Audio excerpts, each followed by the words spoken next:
नमस्कार, जय हिंद। एसके मिशन डिफेंस एकेडमी में आपका स्वागत है। आज हम एक नए टॉपिक लेके आए हैं जो क्लास 9th का एनुअल एग्ज़ाम 2022 सामान्य विज्ञान है। इसमें जो ऑब्जेक्टिव पूछा जाता है वो एनसीईआरटी बेस्ड क्वेश्चन होता है और वेरी इंपॉर्टेंट क्वेश्चन है। तो मैंने समझा कि आप लोगों को जो है मैं बता दूं कि जो अभी की वर्तमान में एनसीईआरटी क्वेश्चन जो बिहार बोर्ड परीक्षा समिति जो पटना द्वारा जो पूछा जाता है वो भी क्वेश्चन इम्पोर्टेंट मुझे लगा, इसलिए मैं आपको क्वेश्चन करा रहा हूँ। अभी जो है 1 से 50 तक करीब क्वेश्चन कराएंगे, फिर 30 क्वेश्चन बच जाता है, बाकी कराएंगे दूसरे वीडियो में। लेकिन क्वेश्चन बहुत ही इम्पोर्टेंट है और आप लोग भी पढ़ के मारने की प्रयास करेंगे कि मैं कितना जान रहा था। और जो भी बिहार बोर्ड परीक्षा समिति पटना के द्वारा जो एनुअल एग्ज़ाम 2022 का क्लास 9 का स्टूडेंट दिए हैं वो भी देखें, ताकि उसको भी समझ में आए कि मैं कितना मार के आया हूँ। तो चलते हैं क्वेश्चन नंबर 1 पे।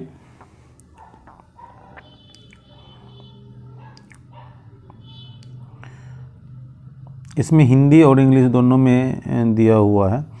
तो 1 नंबर क्वेश्चन कहता है एसआई मात्रक में कितने आधारी राशि होते हैं।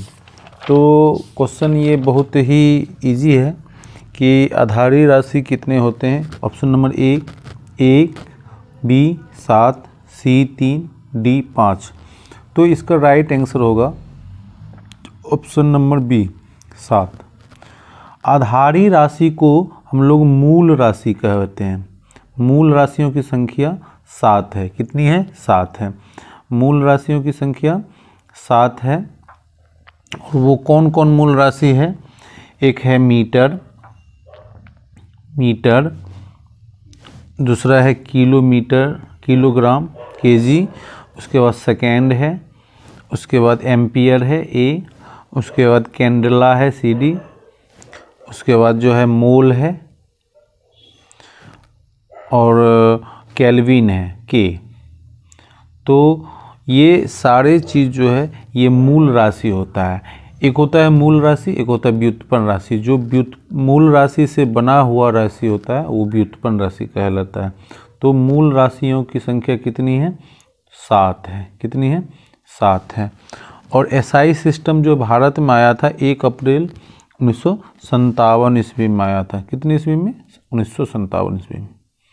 तो चलते हैं क्वेश्चन नंबर दूसरा। ये कहता है कि निम्नलिखित में से सदिश राशि कौन है? ए चाल, बी त्वरण, सी समय, डी दूरी। तो सदिश राशि इसमें से कौन है? तो त्वरण क्या है? त्वरण सदिश राशि है। त्वरण क्या है? सदिश राशि है। बाकी चाल, समय, दूरी ये सब अदिश राशि है। सदिश अदिश में आप लोगों को बहुत अच्छे से समझाएं, इसलिए ज़्यादा एक्सप्लेनेशन नहीं कर रहे हैं। क्वेश्चन नंबर 3 है जब कोई वस्तु एक निश्चित बिंदु के आगे पीछे चलती है तो इस गति को क्या कहते हैं? रूपांतरित गति, घूर्णन गति, आवर्त गति, इनमें से सभी। तो इसका सही आंसर होगा आवर्त गति। जब कोई, जैसे मान लिया एक पेंडुलम है और ये जो है किसी धागे से है, ये यहाँ से घूम के यहाँ, यहाँ से घूम के यहाँ एक निश्चित समय से जाता है, तो उसको क्या कहते हैं हम लोग? आवर्त गति कहते हैं। चलते हैं क्वेश्चन नंबर 4 पे। ये समझने वाले क्वेश्चन है। बहुत बार टेक्निकल को भी इस तरह की क्वेश्चन देखने के लिए मिला है।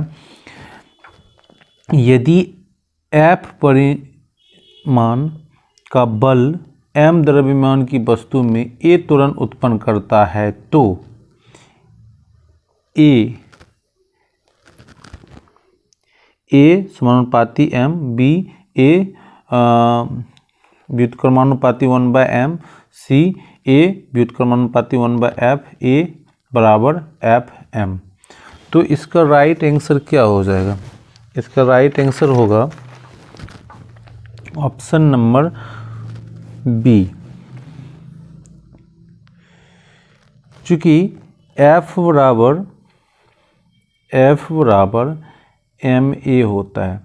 यदि हम ए को इधर ले लें तो हो जाएगा F/m, और इसी ए को यदि हम इसको प्रोपोर्शनल में करें तो ए बराबर हो जाए, ए प्रोपोर्शनल हो जाएगा 1/m, जो कि ये न्यूटन के द्वितीय नियम से प्राप्त होता है। संवेग में परिवर्तन की दर को बल कहते हैं। संवेग में परिवर्तन के दर को क्या कहते हैं हम लोग? बल कहते हैं। F बराबर ma, न्यूटन के सेकेंड लॉ से। तो इसका राइट आंसर होगा ऑप्शन नंबर बी, ए। यहाँ पे एक्सीलरेशन है, त्वरण है, ए व्युत्क्रमानुपाती 1/m। अगला क्वेश्चन है, संवेग का एसआई मात्रक क्या होता है? संवेग का एसआई मात्रक क्या होता है? Kg metre, B kg metre square, C kg metre पर सेकेंड, डी केजी मीटर पर सेकेंड स्क्वायर। तो इसका राइट आंसर होगा ऑप्शन नंबर सी। चूंकि संवेग बराबर होता है, संवेग को P से सूचित करते हैं, P बराबर होता है mv। P बराबर mv होता है तो m द्रव्यमान, उसको केजी में मापते हैं। अब भी वेग है वो मीटर पर सेकेंड में, मीटर पर सेकेंड में, तो केजी मीटर पर second. C number is right answer. बल के लिए निम्नलिखित में कौन सही है? ए केवल दिशा, बी परिमाण और दिशा दोनों, सी केवल परिमाण, डी इनमें से कोई नहीं। तो इसका राइट आंसर होगा ऑप्शन नंबर बी, दिशा और परिमाण। चूंकि बल सदिश राशि है इसलिए दिशा और परिमाण दोनों होगा। अगला क्वेश्चन है कि गुरुत्वाकर्षण नियतांक मतलब बड़ी जी की इकाई क्या है? Newton metre per kg, newton metre square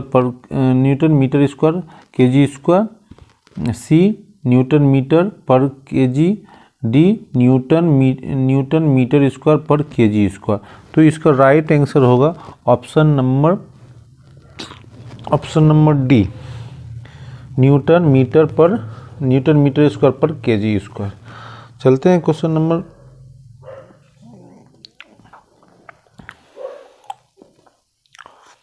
number 8 है, प्रणोद दाब तथा क्षेत्रफल के बीच निम्नलिखित में से कौन सा संबंध है? अब हमको यहाँ समझने वाली बात है कि प्रणोद क्या होता है। प्रणोद होता है, प्रणोद बराबर होता है बल। अब दाब बराबर फार्मूला क्या होता है? दाब बराबर फार्मूला होता है बल बटे क्षेत्रफल। तो बल बटे क्षेत्रफल मतलब बल जो है प्रणोद के बराबर है। तो अब इसका राइट आंसर क्या होगा हम लोग देख लेते हैं। ए नंबर में दाब बराबर प्रणोद बटे क्षेत्रफल, बी है दाब बराबर प्रणोद गुना क्षेत्रफल, सी है दाब बराबर क्षेत्रफल बराबर दाब प्लस प्रणोद, डी है दाब बराबर क्षेत्रफल बटे प्रणोद। तो इसका राइट आंसर होगा ऑप्शन नंबर ए। आगे चलते हैं, आवृत्ति का एसआई मात्रक। ये क्वेश्चन पिछले बार आर्मी जीडी को पूछ चुका था। A meter, B gram, C hertz, D इनमें से कोई नहीं। तो इसका राइट आंसर होगा ऑप्शन नंबर सी, हर्ट्ज।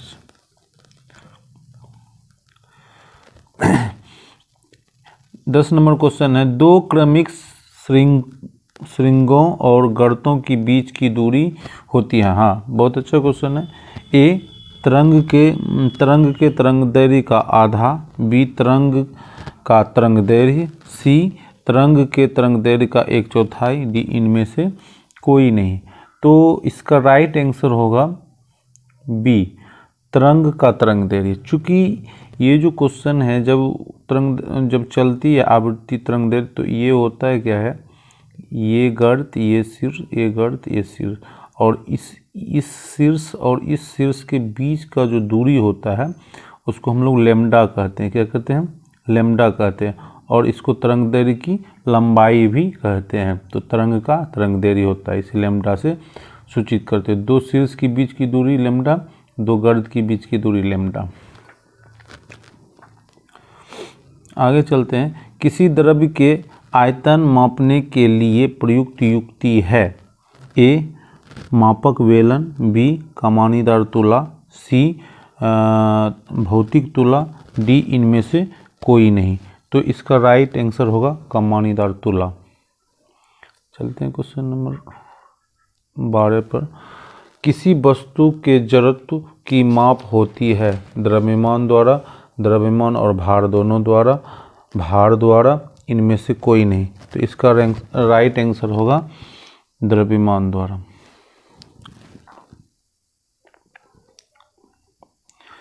तेरह, वस्तु का घनत्व बराबर होता है। वस्तु का घनत्व बराबर होता है, क्या होता है? ए द्रव्यमान गुना आयतन, बी आयतन बटे द्रव्यमान, सी द्रव्यमान बटे आयतन, डी इनमें से कोई नहीं। तो इसका राइट आंसर होगा ऑप्शन नंबर सी। 14, ऊष्मा का एसआई मात्रक है। A calorie, B kilo calorie, C joule, D kelvin. तो इसका राइट आंसर होगा ऑप्शन नंबर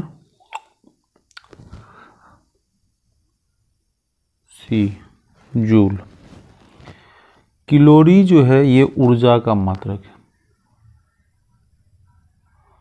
ऊर्जा का। किलो कैलोरी भी ऊर्जा का ही मात्रक है। ताप का मात्रक है केल्विन। ताप का मात्रक क्या है? केल्विन। 15 है, सेल्सियस थर्मामीटर का मूल अंतराल विभक्त रहता है। देखिए ये क्वेश्चन हम बहुत बार क्लास में भी कराए हैं।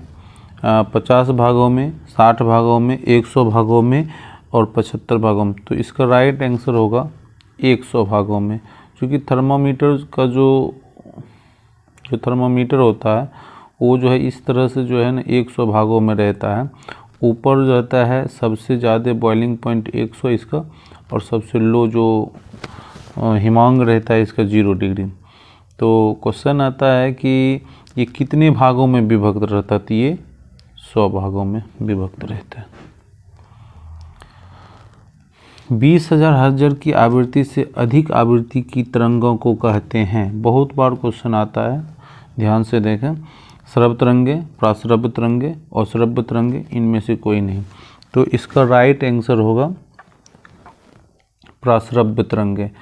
ये 20,000 HZ से अधिक यदि होगा तो प्राश्रव्य होगा। और मानव जो श्रव्य करता, जो सुनता है मानव, वो जो सुनता है 20 टू 20,000 तक की जो है आवृत्ति जो होता है HZ, उसको सुनता है मानव, और उसको हम लोग श्रव्य तरंगे कहते हैं। और श्रव्य तरंगे जो होता है 20 HZ से कम होता है, उसे हम लोग अश्रव्य तरंगे कहते हैं। अश्रव्य तरंगे, प्राश्रव्य तरंगे और श्रव्य तरंगे, ये तीनों तरंगे जो है ना कुत्ता, बिल्ली, सांप इत्यादि सुनता है। अगला क्वेश्चन है, निम्नलिखित में से किन दो राशियों का एसआई मात्रक किलोमीटर पर सेकेंड होता है? तो अभी जस्ट हम बताए हैं ये क्वेश्चन किलोमीटर पर सेकेंड। तो ऑप्शन है संवेग और आवेग, बी है आवेग और गति, सी है बल और संवेग, डी है इनमें से कोई नहीं। क्योंकि संवेग बराबर P बराबर m भी होता है, तो एक संवेग का तो होगा ही होगा। तो इसका राइट आंसर होगा संवेग और आवेग। निम्नलिखित में अदिश राशि कौन है? वेग, त्वरण, घनत्व, बल। तो अदिश राशि की बात कहा गया है, तो इसका राइट आंसर होगा घनत्व।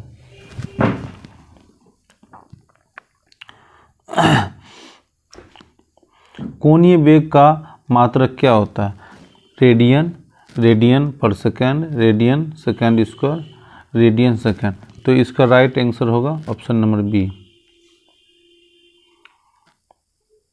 20 नंबर क्वेश्चन है, यदि किसी गतिशील पिंड का वेग आधा कर दिया जाए तो उसका संवेग हो जाता है दुगुना, चौगुना, आधा, चौथाई। तो इसका राइट आंसर होगा आधा, क्योंकि संवेग बराबर P बराबर होता है mv। v को आधा करेंगे संवेग आधा हो जाएगा, v को दुगुना करेंगे संवेग दुगुना हो जाएगा।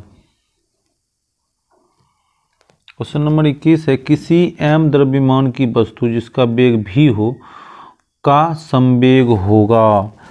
a mv square, B half mv², C mv, D mv²। तो अभी जस्ट बताएं mv, तो इसका राइट आंसर होगा mv।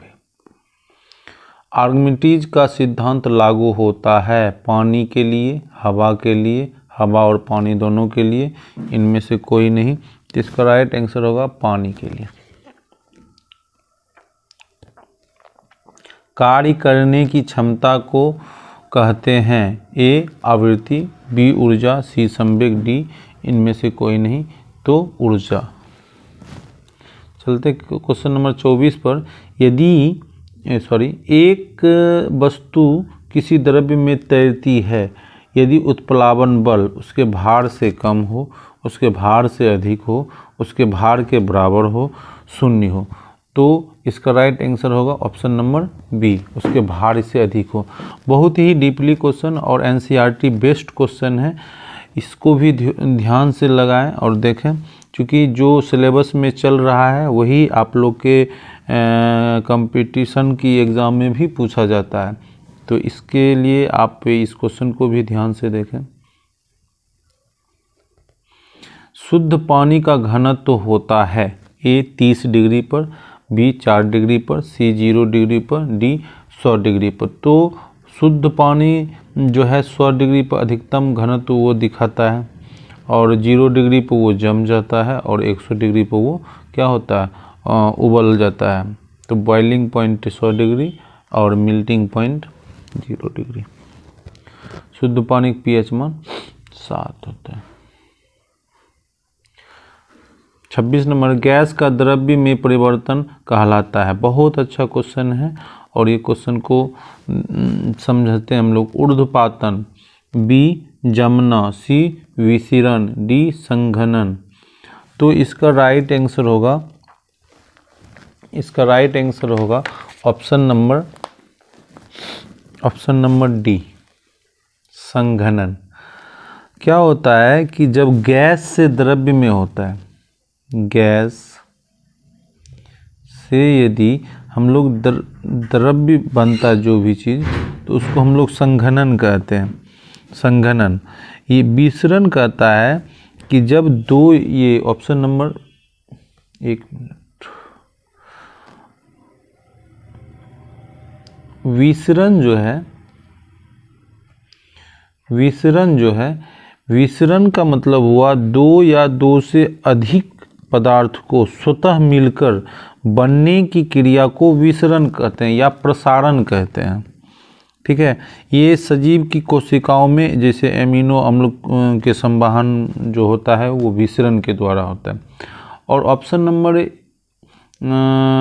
डी ये ऊर्ध्वपातन, ये जो है ठोस से सीधे क्या हो जाता है, गैस में परिवर्तन जो होता है वो ऊर्ध्वपातन कहते हैं, ठोस से गैस में। जैसे नेफ्थालीन, कपूर सबसे अच्छा उदाहरण है। उसके बाद जो है फिनाइल की गोटी जो हम लोग घर में यूज करते हैं, वो लोग क्या है, ठोस है, सीधे गैस में परिवर्तन हो जाता है। वह प्रक्रिया जिसमें इत्र की गंध वायु के चारों तरफ फैल जाती है कहलाती है संघनन, विसरण, सी वाष्पन, डी इनमें से कोई नहीं। तो इसका राइट आंसर होगा विसरण। निम्नलिखित में कौन तत्व है? स्टेनलेस स्टील, जस्ता, पीतल, संगमरमर। तो आप लोग बताएं इसका सही आंसर क्या होगा। इसका सही आंसर होगा ऑप्शन नंबर बी, जस्ता। जस्ता का संकेत होता है Zn, और पीतल जो है मिश्रण है, स्टेनलेस स्टील मिश्रण है, संगमरमर क्या है, यौगिक है। संगमरमर का सूत्र क्या होता है, COCa3। और स्टेनलेस स्टील जो होता है ये लोहा, क्रोमियम और कार्बन का बना होता है, Fe+Cr+C। कभी कभी क्रोमियम भी, निकेल भी रहता है। तो इसमें जो है Cu+Zn, ये हो गया आपका पीतल। ये क्वेश्चन पूछा गया था।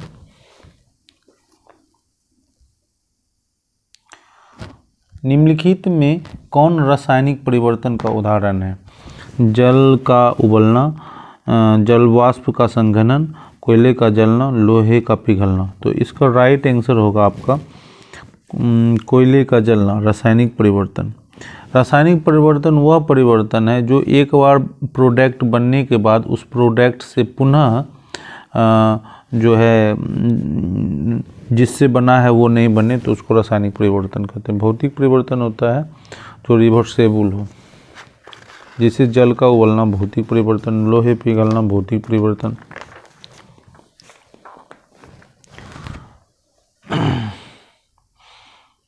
खड़िया चौक है तत्व, यौगिक, मिश्रण, इनमें से कोई नहीं। तो इसका राइट आंसर होगा यौगिक।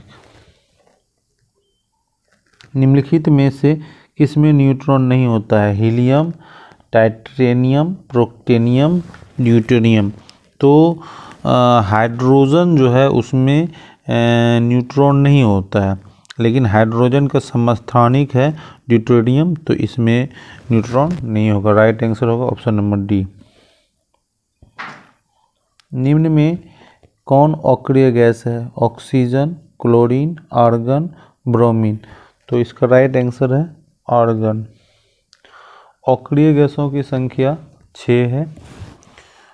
हीलियम, नियोन, आर्गन, आर्गन के बाद क्रिप्टन,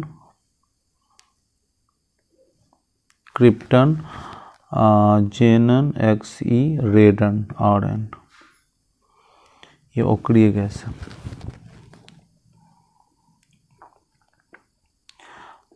मानक ताप और दाब पर किसी गैस के 1 मोल में आयतन होता है, वो होता है 22.4 लीटर।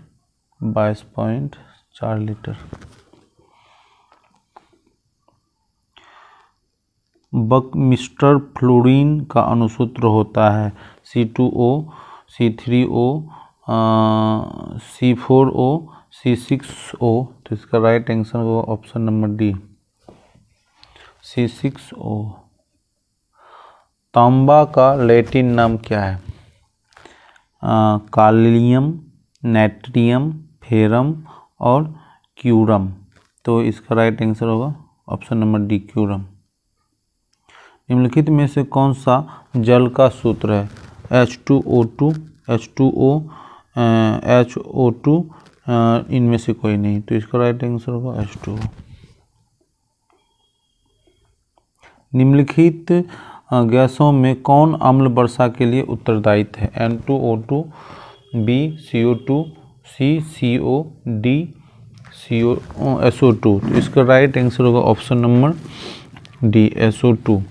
SO2, NO2, SO2, ये दोनों जो है उत्तरदायी थे अम्ल वर्षा कराने के लिए। अगला क्वेश्चन है क्वेश्चन नंबर 38। निम्नलिखित में कौन नाइट्रोजन का ऑक्साइड वायु प्रदूषक नहीं है? बहुत अच्छा क्वेश्चन है, ये टेक्निकल का क्वेश्चन है। टेक्निकल और NA, ये क्वेश्चन को बड़ा ध्यान से देखें, बहुत इंपॉर्टेंट फिजिक्स और केमिस्ट्री चल रहा है। N2O, N2O5, NO, N2O2। तो इसका राइट आंसर होगा NO। ये जो है वायु प्रदूषक नहीं है।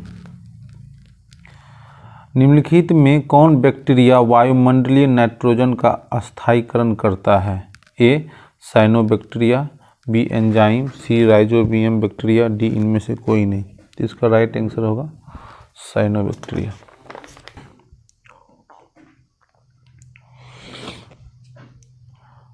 क्वेश्चन है अम्ल वर्षा का pH मान होना चाहिए 0, B 7, C 7 से कम, D 7 से अधिक। तो इसका राइट आंसर होगा 7 से कम, क्योंकि अम्ल वर्षा का pH मान जो होता है ना 5.5 होता है।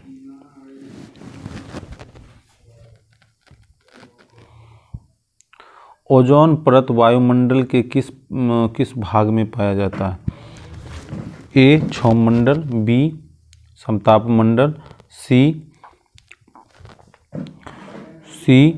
मध्यमंडल, D बाह्यमंडल। तो इसका राइट आंसर होगा ओजोन मंडल जो है ये समताप मंडल में पाया जाता है। समताप मंडल की ऊंचाई जो है लगभग 10 से 50 किलोमीटर की दूरी तक होता है और ये क्षोभ मंडल सबसे नीचे वाले मंडल है, क्षोभ मंडल। और इसमें मौसम की सारी घटना होते हैं, आंधी तूफान बारिश जितनी भी होता है वो क्षोभ मंडल में होता है। और ये मध्य मंडल जो है, ये मध्य मंडल जो है समताप मंडल के ऊपर रहता है। ये लगभग 50 से 80 किलोमीटर के बीच रहता है। सबसे ऊपरी भाग जो है ये बहिर्मंडल रहता है या बाह्य मंडल रहता है। ये 640 किलोमीटर के ऊपर तक रहता है। यहाँ पे सबसे ज़्यादा गैस हीलियम और हाइड्रोजन पाया जाता है। कैंसर के इलाज में प्रयुक्त होने वाले समस्थानिक निम्नलिखित में से कौन सा है? ए कार्बन कोबाल्ट 60, बी कार्बन 12, सी यूरेनियम 235, डी आयोडीन 131। तो इसका राइट हमको होगा कैल्शियम 60। कैल्शियम 60 से कैंसर का होने वाले इलाज में प्रयुक्त किया जाता है, क्योंकि इससे जो है ना गामा किरण निकलती है और कैंसर की जो कोशिका सेल्स है उसको मारने में काम आता है।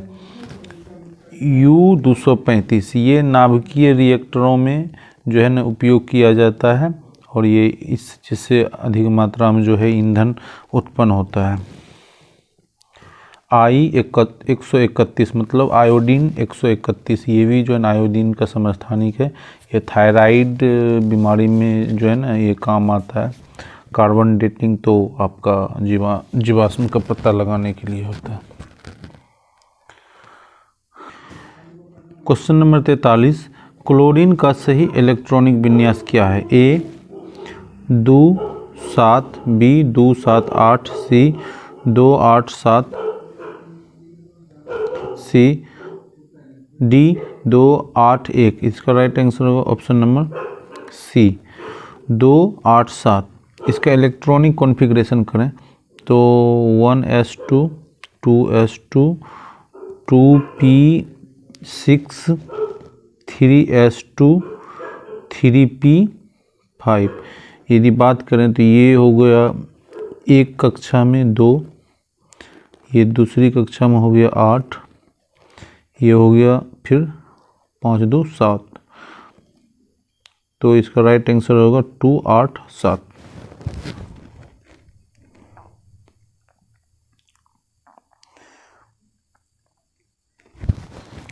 यदि किसी परमाणु का K और L कक्षा पूर्ण रूप से भरा हो तो परमाणु में इलेक्ट्रॉन की संख्या निम्नलिखित में क्या होगी? A 14, B 10, C 8, D 2। तो इसका राइट आंसर होगा 10, चूँकि परमाणु की संख्या जो है इलेक्ट्रॉन की संख्या 10 होगी। क्यों? K में अधिक से अधिक 2 इलेक्ट्रॉन, L में 8, M में 8 और N में 18। तो हमको पूछा है K और L को, यदि इस दोनों को जोड़ देते हैं तो टोटल 10 होता है। फास्फोरस अणु में फास्फोरस की परमाणुइकता होती है 1, B 2, C 4, D 5। तो इसका राइट आंसर होगा 4, चूँकि फास्फोरस का जो है ना P4 होता है, तो इसलिए इसका परमाणुइकता कितना हो गया 4। चूँकि जो कोई भी तत्व होता है एक ही परमाणुइकता 2, 3, 4, तो जो जैसे O2 इसमें जो है 2 परमाणुइकता है, इसी तरह से फास्फोरस 4 परमाणुइकता बताता है। CO मोलर द्रव्यमान है 44 AMU, B 28 AMU, C 22 AMU, D 14 AMU।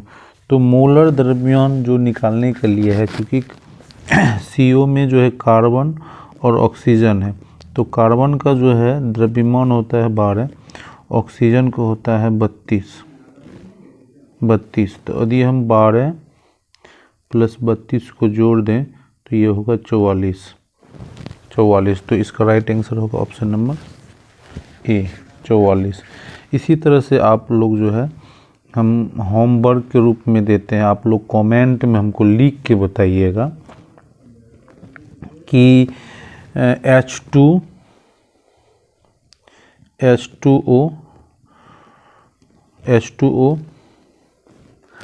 CO2, उसके बाद है H2SO4 HCl CO, ये सारे का जो है मोलर द्रव्यमान कितना होगा, आप कमेंट करके सबको डिटेल से लिख के भेजें। अगला क्वेश्चन, अमोनिया के अणु में उपस्थित तत्व है अमोनियम, अल्युमिनियम और नाइट्रोजन, हाइड्रोजन और सल्फर, नाइट्रोजन और हाइड्रोजन, आर्गन और क्लोरीन। तो चूंकि अमोनिया का जो सूत्र होता है NH3 होता है, इसमें कौन सी है, तो इसमें जो है ना नाइट्रोजन है और क्या है हाइड्रोजन है। तो इसका राइट आंसर होगा ऑप्शन नंबर सी। अल्फा कण निम्नलिखित में से किसके समान होता है। बहुत बार क्वेश्चन ये पूछ चुका है कंपटीशन में। ए प्रोटॉन, बी इलेक्ट्रॉन, सी हीलियम नाभिक, डी न्यूट्रॉन। तो इसका राइट आंसर होगा हीलियम के नाभिक, क्योंकि उसमें 2 प्रोटॉन और 2 इलेक्ट्रॉन होते हैं। परमाणु के नाभिक के सबसे नज़दीक कौन सी कक्षा होती है। तो हमने बताया कि सबसे छोटा कक्षा होता है K, तब L, तब M, तब M। तो इसका सबसे ज़्यादा नीचे परमाणु की कक्षा में जो है ना सबसे K होगा इसका राइट आंसर। पृथ्वी की ऊपरी सतह जहाँ पेड़ पौधे को उगाए जाते हैं कहलाती है चट्टान, मिट्टी, ह्यूमस, डी इनमें से कोई नहीं। तो इसका राइट आंसर होगा मिट्टी। जो ऊपरी परत है वहाँ पे मिट्टी पर जो है ना पेड़ पौधे उगाए जाते हैं। शुष्क बर्फ है ठोस HNO3, बी ठोस CO2, सी ठोस CO, डी ठोस CH3COOH। तो इसका राइट आंसर होगा शुष्क बर्फ ठोस कार्बन डाइऑक्साइड होता है। निम्नलिखित में से यौगिक हैं मिट्टी, साधारण नमक, वायु, बादल। तो इसका राइट आंसर होगा नमक NaCl, ये यौगिक है। इस तरह से हम लोग जो है 52 क्वेश्चन को कवर कर लिए हैं। बाकी जो शेष क्वेश्चन है, यदि वीडियो अच्छा लगेगा तो आगे का जो 30 क्वेश्चन है बायोलॉजी का वो भी हम लोग करा देंगे। आप लोग क्वेश्चन को बहुत अच्छे से 1-2 बार वीडियो को प्ले करके देखें और ये क्वेश्चन को याद करें। फिर अब जो है हम लोग मॉडल सेट को जो आर्मी का होता है वो भी हम लोग बहुत जल्द तैयार करने वाले हैं। थैंक यू, धन्यवाद।